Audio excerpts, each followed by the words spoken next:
Thank you, Professor Mahmoud Al-Ansari, for your kind introduction. Today, I will talk about EUS guided radiofrequency ablation of the pancreatic neoplasm. The gold standard is now radiofrequency ablation, not alcohol injection.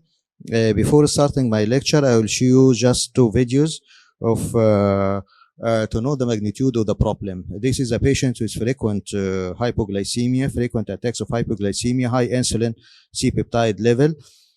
And here there is a well-defined mass, so mostly it is a neuroendocrine tumor in selenoma due to the presence of recurrent hypoglycemia.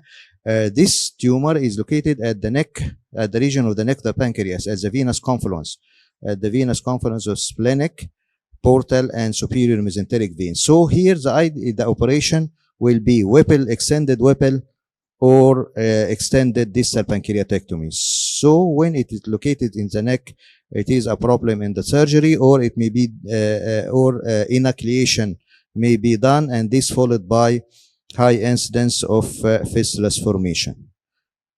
This is a second case of patients with recurrent acute pancreatitis, and here this is a complex cyst in the region of the tail of the pancreas at the spleen. It is about 2 by 2 centimeter with, I think, classic mural nodule inside.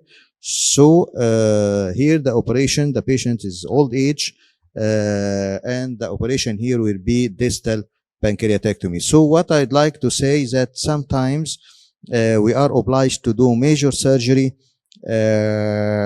in small lesions and mostly benign lesions like in selenoma. As you know, the pancreatic surgery carries a considerable morbidity and mortality. Mortality is about 5 to 10% in best centers. Morbidity is 30 to 50%. Distal pancreatectomy has a higher incidence of leakage rate up to 30%, and enucleation fistula formation in up to 30%. So, and in addition, the patient may be poor surgical risk, like due to comorbidities, and the patient sometimes refuse major surgery. So why we don't go to other modalities like radiofrequency ablation? Here, this is the degree of temperature at which cellular damage occurs. The ideal temperature to ablate the tumor is between 60 degrees centigrade and 100 degrees centigrade. Before 60 degrees centigrade, this is not cell death, but just cell damage. But at 60 degrees centigrade, instantaneous cell death occurs. So we should raise the temperature between 60 and 100%. But not more than 100 degrees centigrade, because above 100 degrees centigrade, charring occurs. Charring is not beneficial at all for ablation of the tumor, because the charring produces carbonization, which prevents energy to spread out, and also charring produces needle sticks to the surrounding tissue. So the ideal is between 60 degrees centigrade and 100 degrees centigrade, not more than 100, because this may induce a sticking of the needle to surrounding tissue, and not below 60 degrees centigrade, because it is not a lethal temperature, just damage. So let us start to recognize the system of radiofrequency ablation. This is the device which is called Viva Combo, and this is the inner cooling system. The inner cooling system is very important here because it is produced continuous controlling the temperature between 60 and 100%, not more than 100, to avoid the charring. So there must be a cooling system. Cooling system is formed of saline, cold saline, about 0 degrees centigrade up to 5. And here, this is the blue line going to the needle. And here, this is the pump pushing the cold saline inside the needle to circulate up to the tip of the needle and then go back in another in the line and then to the trash. So there is a continuous circulation of cold saline about 0 degrees centigrade. So it is controlling the temperature of the needle not to rise more than 100 degrees centigrade. And this is the needle. It looks like the FNA, FNB needle. Here, this is a graduation about 8 centimeters, so I can push it for about 8 centimeters to target the lesion. And here, as I told you, this is the 2 lines of the cooling system. And here, this is very nicely the tip of the needle. The tip of the needle is formed of 3 parts. This is the active part, that part which is heated up to between 60 and 100, and this is an insulator. It is insulated area in order not to spread heat to the duodenal wall or gastric wall, whatever. And this is the sheath of the needle. Here in Egypt, we have this part has variable lenses, maybe 5, 7, but here in Egypt, it is the available length is 10 millimeter or 1 centimeter active part of the needle. Okay, let us start the maneuver. Put 2 ground pads, but 1 pad is enough. And here, this is the key of putting the earthing. And then we set up water circulation to extrude air from the system. And after extruding air, we shut down the system and be ready. And then set up turn off the pump when you extruded the air from the lines. And then connect the power plug to the power. So the needle has two lines. Line of introducing cold saline, line of getting out the cold saline to the trash, and line for power connected to the device. And then turn off the generator first, and switch is on the back side, and select here continuance mode and set output power L-watt. Here we are using, in the 11 cases which I did, I used 15 watt for 10 seconds, 15 watt on for 10 seconds. And when we start, then don't forget to turn off the pump before starting ablation to set up the cooling system to prevent needle sticking to the surrounding tissue. And then when you approach the needle, when the needle approaches the tumor, then we will do power on to start heating the needle. Okay, here this is the needle. Introduce the needle into the mass and push it to the most distal part of the mass. Pushing it, then 1 centimeter is the active part and will start heating like that, with continuous heating and rise of temperature from 60 to 70 to 80, starts to appear bubbling, hyperechoic bubble or hyperechoic veiling. This is the air of vaporization. Then, after doing the first ablation, we can withdraw the needle 1 centimeter to ablate another area, and 1 centimeter to ablate another area, like this. This is called moving shot technique. Here I'm ablating 1 centimeter, and after complete ablation for 10 seconds, I withdraw the needle to ablate another 1 centimeter, and withdraw the needle to ablate another centimeter, and so on. This is called the moving shot techniques, and it is used in tumors more than 1 centimeter. We are using to do just 1 or 2 ablations, and sometimes 3 ablations, not that large number of ablation. 1, 2, or 3 ablation, and as I told you, by withdrawing the needle 1 by 1 centimeter to do more than 1 application. Here it is a tip on trick here. When you see the bubbles Here, this is the lesion before starting ablation. Here, starting ablation, so we see the bubble within the lesion. The bubble, which is white, within the lesion, with continuing ablation for more than 5 or 6 or 7 seconds or 10 seconds, we notice that the bubbles go along the shaft of the needle. Here, you should stop ablation even if there is no rise in the impedance.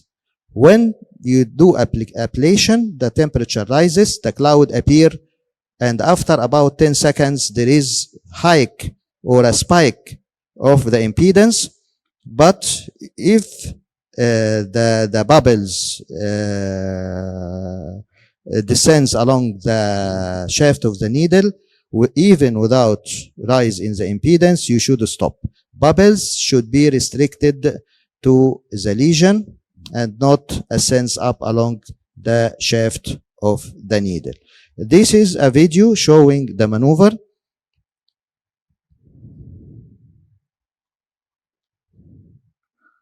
This is a classic case of insulinoma in a 37-year-old man. And here we start to do endoscopic ultrasound. We notice here this a very well localized lesion as seen from the bulb of the duodenum. And this is the venous confluence. Here there is a long distance. One of the pitfall, try not to pass through a long distance of normal pancreatic tissue. If we do it from the duodenum, then the needle should pass here, here, here, here, there. It will travel for a long distance in the normal pancreatic tissue. This is not desirable. Then we go up in the stomach, 45 centimeter to 50 centimeter from the dental arch, 5 centimeter below the cardia. Maybe the lesion became more and more nearer to the echo endoscope, so I will travel to a short distance, not a long distance. Here we want to identify the needle. We identify the lesion. Yes, this is the venous confluence as seen from the stomach. This is the splenic, superior-mesenteric, and portal. And here the mass is very clear. And the distance here is very short. This is peripancreatic tissue, and here starting to go to the pancreas.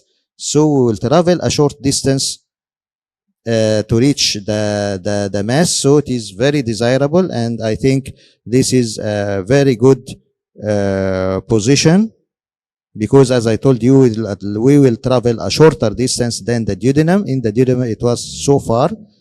And this is the venous confluence. I should apply Doppler before passing the needle, and no blood flow, no vascular structures along the needle tract.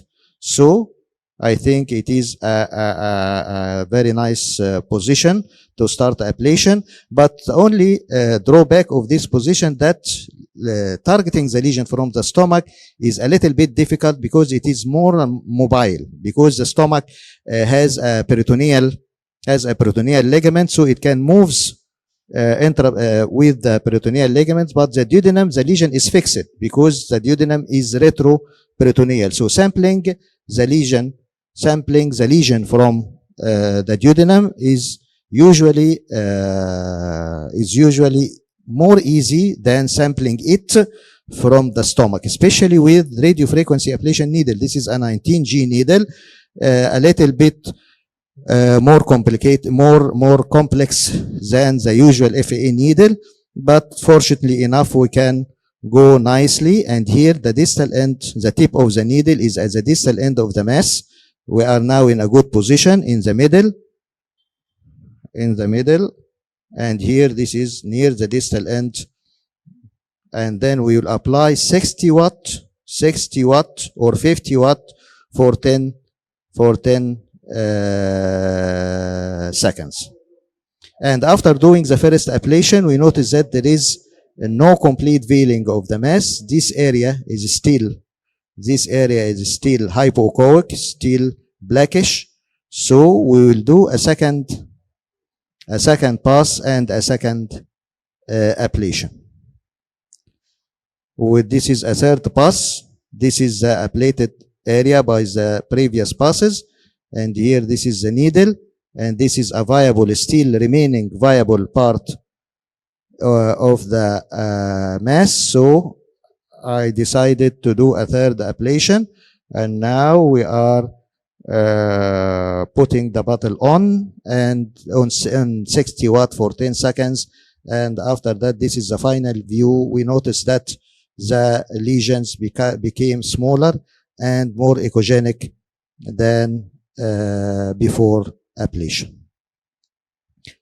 How to check the ablated area? Echogenicity, as I told you, the presence of bubble or veiling of the tumor.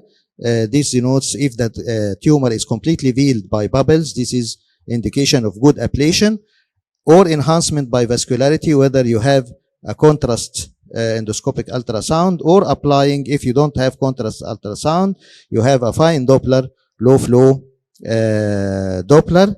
Absence of low flow inside the mass, this means convenient ablation. Before the maneuver, you may give non-steroidal anti-inflammatory suppository indomethacin, exactly like ERCP. This is recommended because the first two cases done in French, in France, one complicated by pancreatic duct stenosis, and one complicated by peripancreatic fluid collection and secondary infected peripancreatic fluid collection. So they changed the protocol to give non-steroidal anti-inflammatory and prophylactic antibiotics for 3 days. Monitoring by biology, by the C-reactive protein and lipase and amylase. And of course, I forgot to tell you that you should not traverse the pancreatic duct, and you should avoid ablation of tumor in close contact with the pancreatic duct. This is a relative contraindication because there is incidence of pancreatitis about 1 to 5% occurring in cases in which the tumor is located very near to the pancreatic duct. So we can monitor by parameters of acute pancreatitis, amylase, lipase, and C-reactive protein, and imaging for the success of the process by clinical symptoms, clinical improvement, and by EUS, MRI, and CT. Potential applications of EUS guided radiofrequency ablation, it may be applied in pancreatic tumor, whether, of course, PNET, pancreatic net, cystic neoplasm, or pancreatic duct adenocarcinoma, HCC, liver metastasis. It was tried in metastatic lymph node, GIST, adrenal gland tumor, and celiac plexus neurolysis. I think the most successful ablations is concerning the pancreatic net, especially in selenoma. It is indicated in lesions less than 2 centimeter or lesions more than 2 centimeter in surgically unfit patients. And the most successful is in selenoma, gastrinoma. I think in selenoma it will be the future because in selenoma it is a very benign tumor, very rare to metastasize, less than 5% metastasis. So if you ablate 80% of the tumor, the rest of the tumor will not metastasize, will not grow radially, will not grow rapidly after ablation because it is a benign lesion, and the patient will get rid of 80% of his symptomatology. So it is ideal in selenoma, but not ideal in more aggressive tumors, because if you ablate 90% or 95% of the tumor, the remaining 5% will grow rapidly in aggressive tumor. So I think the future will be frequency of radiofrequency ablation will be for insulinomas because it's a very benign tumor.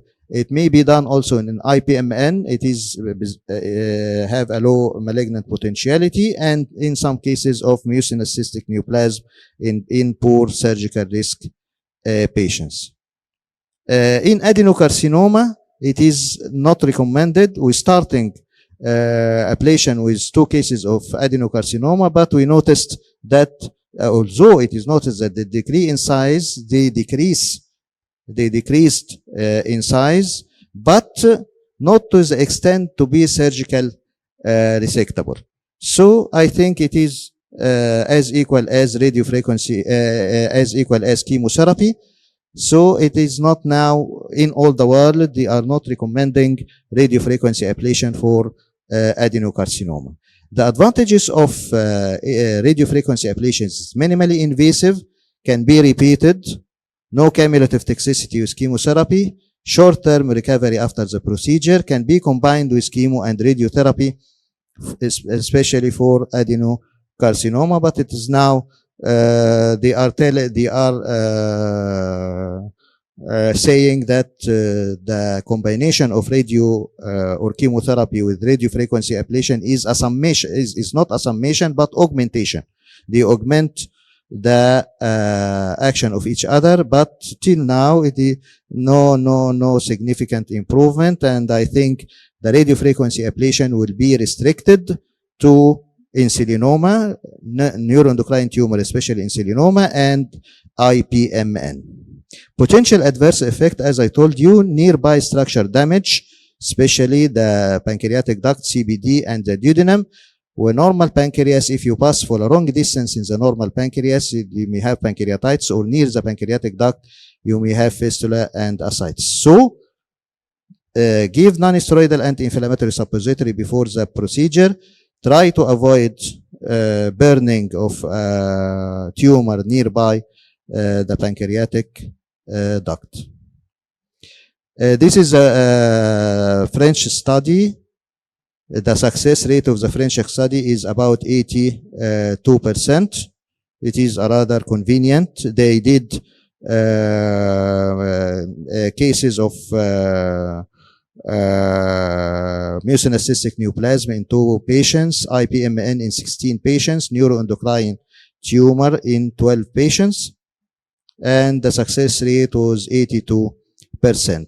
Here I'd like to show you our experience in Egypt. We did 11 cases, 2 cases of unresectable pancreatic duct adenocarcinoma. We started by them as a palliative therapy, and 9 cases of insulinoma, 8 males and 3 females. Mean age is 34 years. I did 15 sessions with total of 32 passes, median of 2 passes of each patient, 1 session for 2 patients with adenocarcinoma, 1 session for 6 patients with insulinoma, and 2 sessions 1 month apart for 2 patients with insulinoma, and 3 sessions for 1 patient with insulinoma. These last patients needed 3 sessions to completely ablate the tumor. I used 19G cooling EUS EUSRA, endoscopic ultrasound radiofrequency ablation from Taiwan. In our cases, there were no major complications or morbidity for mean follow-up period of 12.25 months, and the range is 2 to 13 months. There is post-procedural epigastric pains in the 2 cases with insulinoma, decreased gradually over the following 3 weeks, not necessitating hospital admission. There is decrease follow-up efficacy. There is a decrease in about 50% of the volume of both cases with pancreatic adenocarcinoma. However, no downstaging was occurred to allow radical surgical excision. So I think there is no future furthermore for burning pancreatic adenocarcinoma. Now, this is the results of the 9 cases of insulinoma. There was complete clinical cure of 8 out of 9 patients with pancreatic insulinoma who underwent radiofrequency ablation. However, 1 patient, as I told you, required 3 sessions, and 2 patients required 2 sessions of EUS radiofrequency ablation. The 9th patients with insulinoma showed partial response after 2 sessions of EUS radiofrequency ablation with decrease of the severity, duration, and the number of attacks. However, we will planning to apply a 2nd session for this patient. So take home messages. EUS radiofrequency ablation is a promising technique for small neuroendocrine tumors to avoid major surgery with significant morbidity and mortality. It is especially indicated in surgically unfit patients or patients refusing surgery, appears of great value in a small, mostly benign functioning neuroendocrine tumor as insulinoma. However, more comparative studies are needed before recommending EUS radiofrequency ablation as an alternative therapy to surgery or operable pancreatic masses, or as an alternative to chemotherapy in inoperable pancreatic masses. And thanks for your attention.